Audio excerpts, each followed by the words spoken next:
this one. Let's go a little bit tighter. Which one's my camera? What's wrong with jazz today?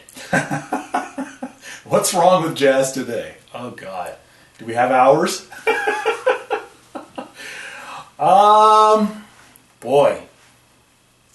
There's a lot wrong with jazz today. Probably the biggest problem is the homogenization of radio, with all these companies taking over, and basically taking over the wavelengths.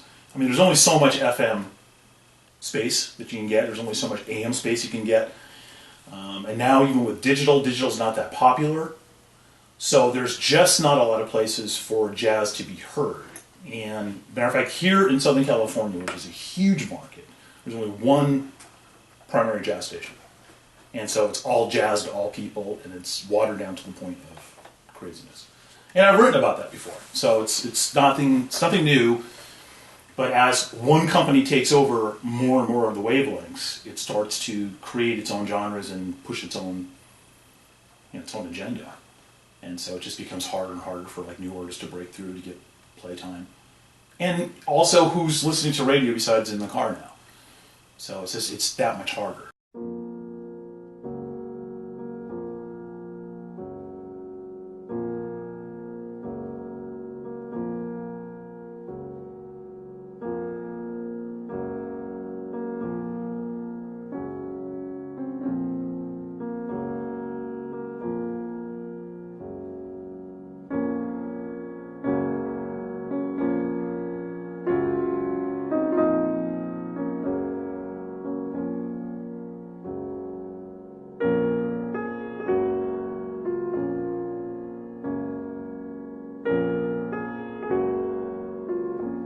Now, the internet should be the brave new world, but it's not, because it costs so much to do internet radio.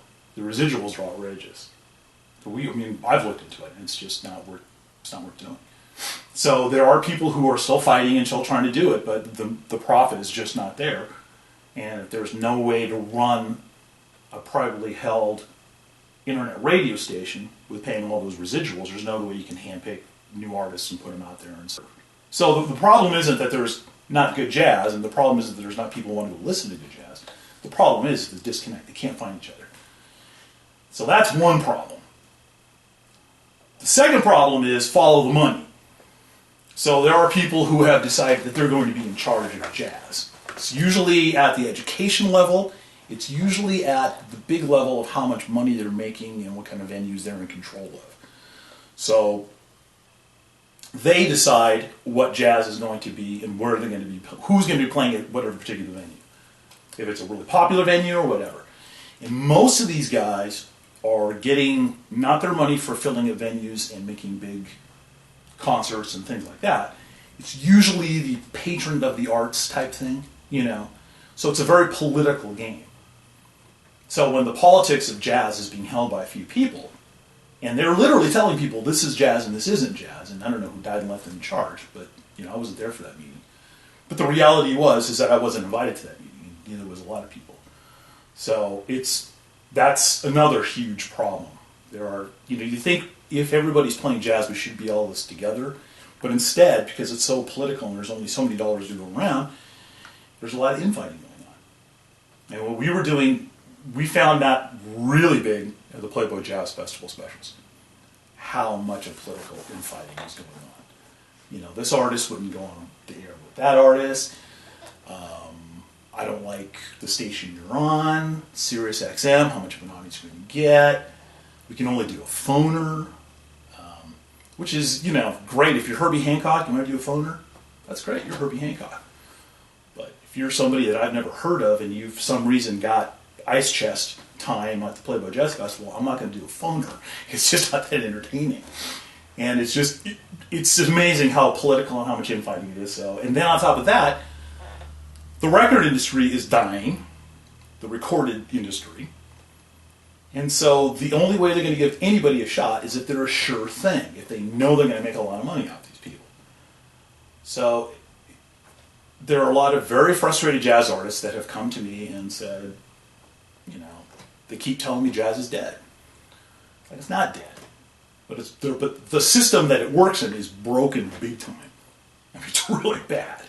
So I feel sorry for these guys because some of these guys are absolutely fantastic players. They just have no place to lay down their stuff, and they're not able to cross that bridge into things like iTunes and the internet and downloadable, and they don't get the fact that a CD is dead. CDs are worthless. Right now the biggest thing, the media that's coming up is vinyl.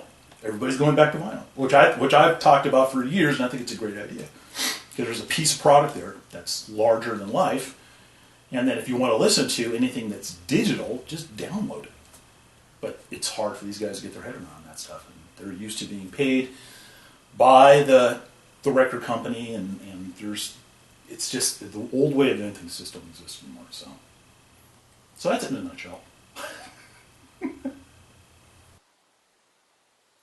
My name is Tim Flores, and you too can be a producer in the world of entertainment. Alright, hold on. Let me get the